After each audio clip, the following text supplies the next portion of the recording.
Hello ළමයි, welcome to back our YouTube channel. අපි දෙන්නට පොඩි කරදරයක් වුණා ළමයි.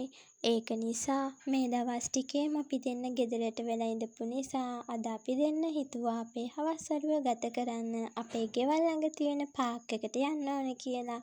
හරි ළමයි, අපි පාක් එකට ආවා. බලමු ඉතින් මොකද වෙන්නේ කියලා. දිගටම වීඩියෝ එකත් එක්ක ඉන්න ළමයි. අපි දෙන්න මේ ඇවිදගෙන යන්නේ පාක් එකේ එහා පැත්තට වෙන්න තියෙන කඩපේලිය ළඟට. ඒ කඩපේලියේ පොඩි ස්වීට් කෑම ජාති ගොඩක් තියෙනවා. හරි, අපි එතනට ගිහින් හම්බ වෙමු. අපි දෙන්න මේ පාක් එකට ආවම මේ කඩපේලියෙන් වැඩිපුරම කන්න කැමති මයිඤොක්කා පෙති බැදුමක් තියෙනවා. දැන් අදත් මම ඒක ගන්න තමයි මේ යන්නේ. හරි, අපි එහෙනම් මයිඤොක්කා පෙති බැදුමත් අරගෙන පස්සේ හම්බ වෙමු. මේ තියෙන්නේ අපි දෙන්න ගත්ත මයිඤොක්කා පෙති බැදුම. මං ඔයාලට කිව්වනේ ළමයි වීඩියෝ එකේ මුලදී අපි දෙන්නට පොඩි කරදරයක් වුණා කියලා. ඒක පොඩි කරදරයක්වත් නෙමෙයි. අපි දෙන්න බයික් එකේ යන ගමන් වැටුණ ළමයි එකපාරටම මොකක්ද උනේ කියලා අපි දෙන්නටවත් හිතාගන්න බැහැ. මට නම් ලොකු අවුලක් වුණේ නැහැ ළමයි. මගේ කකුල විතරයි පොඩ්ඩක් තුවාල වුණේ. ඒත් හස්බන්ඩ්ගේ අත් දෙකත් තුවාල වෙලා, කකුල් දෙකත් තුවාල වෙලා, ඒ මදිවට එයාගේ ඉස්සරහ දතකුත් භාගයක් පොඩ්ඩක් කැඩුනා. එයාගේ තොලටත් මැහුම් 3ක් දාන්න වුණා. නිකටට පල්ලෙහායින් මැහුම් 2ක් දාන්න වුණා. එයාට තමයි ගොඩක්ම තුවාල වුණේ ළමයි. ඔයාලා වීඩියෝ වලින් දකින්න ඇති හස්බන්ඩ් පාරෙද්දි එහෙම ලේන්සුවකින් තොලේ තියෙන මැහුම් ගහපු පාරවල් තාම තියෙන නිසා ඒව දිය වෙලා නැහැ. ඒක නිසා එයා දූවිලි යන නිසා ලේන්සුවකින් වහගෙන තමයි ආවේ. ඔයාලා දකින්න ඇති තාම එයාගේ තොලේ මැහුම් ගහපු පාරවල් පේන්න තියෙනවා. ඒ මැහුම් තාම දිය වෙලා නැහැ ළමයි. ඔන්න ඕක තමයි අපිට වෙච්ච කරදරේ. ඉතින් මේ දවස් ටිකේම යාට වැඩට යන්නත් නැහැ. බයික් එකටත් පොඩි ඩැමේජ් වෙලා තියෙනවා. එහෙම තමයි ඉතින් ජීවිතේ. අපි හිතුවේවත් නැති දෙයක් තමයි අපි දෙන්නට එකපාරටම උනේ. එදා අපේ තාත්තගේ බර්ත්ඩේ එක තිබ්බා. අපි දෙන්නත් එක්ක කේක් එකක් ගේන්න යද්දි තමයි මේ දේ අපිට වුනේ. හස්බන්ඩ් දවස් 2ක් හොස්පිටල් ඇඩ්මිට් වෙලා හිටියා. ඉතින් දැන් අපි දෙන්න පොඩ රිකවර් වෙන ගමන් තමයි ඉන්නේ ළමයි. හොඳටම රිකවර් වෙච්ච ගමන් ඔයාලට ලස්සන වීඩියෝ ගේන්න බලාපොරොත්තු වෙනවා.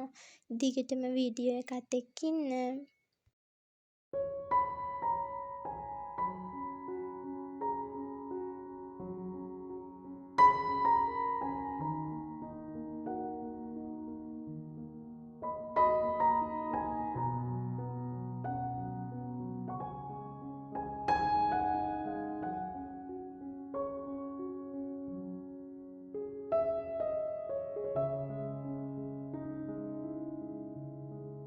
අපි දෙන්නත් එක්ක පොඩ්ඩක් කතා කර ඉඳලා මයිඤොක්කා පෙති බැදුමත් කාලා ගෙදර යන්න තමයි දැන් මේ හදන්නේ. අපිට වෙන කිසිම දෙයක් කන්න බැරි වුණා. මොකද තාම හස්බන්ඩ්ට වතුරවත් බොන්න බැහැ. එයා තාම වතුර බොන්නේ බටේකින්. එයාට ඉතින් කන්න බැරුව මං විතරක් කාලා වැඩක් නෑනේ ළමයි. ඒක නිසා රෑත් වෙන නිසා අපි දෙන්න දැන් ගෙදර යන්න තමයි හදන්නේ. අපි ඉතින් පාක් එකේ ඇවිද්දෙත් නැහැ. දෙන්නත් එක්ක වාඩි වෙලා පොඩ්ඩක් කතා කර හිටිය විතරයි. මොකද හැමදාම ගෙදරට වෙලා ඉන්නත් බැහැනේ. එපාර ළමයි හස්බන්ඩ්ගේ අම්මා කෝල් කරලා කිව්වා එයා වැඩ ඇරිලෙන ගමන් එයත් පාක් එක ගාවින් බහිනවා කියලා.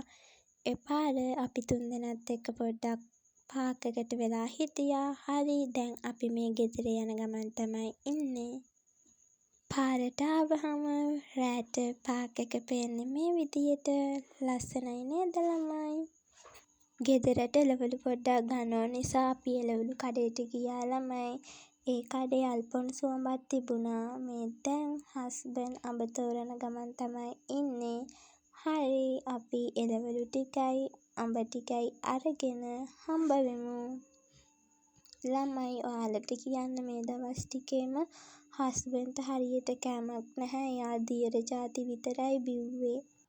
අපි රෑට උයලා ආවෙත් නැති නිසා ගෙවල් ළඟ තියෙන රයිස් කඩයකින් කොත්තුවකුත් අරගෙන යන්න අපි නැවතුණා ළමයි. මේ ඉන්නේ ඉතින් මගේ හස්බන්ඩ්. එයා මෙතෙන්දි මේ කියන්නේ අම්මවත් පෙන්නන්න කියලා. ළමයි මේ ඉන්නේ මගේ හස්බන්ඩ්ගේ අම්මා. හරි අපේ කොත්තුවත් ආවා ළමයි. මම දැන් කොත්තුව ගත්තා. අපි දැන් මේ ගෙදර ඇවිල්ලා කොත්තුව කන්න තමයි හදන්නේ. මේ කොත්තුව ඇත්තටම ගොඩක් රසයි ළමයි. මේ දවස් ටිකේම හරියට හස්බන්ඩ්ට කෑමක් නැහැ ළමයි. එයාට දැන් කට ඇරලා පොඩ්ඩක් හැන්දෙන් කෑම කන්න පුළුවන්. මට ඒකට ගොඩක් සතුටුයි ළමයි. බලන්නකො මෙතෙන්දි මොකද්ද වෙන්නේ කියලා. මං හිතුවේ නැහැ ඉතින් එයාත් මට කවයි කියලා. මං එයාට කවපු නිසා එයා මට කවන්න කලින් මං ඉතින් කෑවා. මම හිතුවේ නැහැ ළමයි ඒක ඇත්තටම. අයියෝ ඉතින් අපිටත් වෙන වැඩ. මේ දවස්වල ළමයි මට හෙම්බිරිස්සාව හැදින මගේ කටහඬ පොඩ්ඩක් වෙනස් වෙලා තමයි තියෙන්නේ. හරි මම මේ මෙතන කියන්නේ අපි කාලා හම්බ වෙමු කියලා. හරි අපි කාලා ඉවරයි ළමයි. එහෙනම් ආයෙමත් දවසක ලස්සන වීඩියෝ එකකින් හම්බ වෙනකන් ඔයාලා හැමෝම පරිස්සමට ඉන්න. Thank you for watching.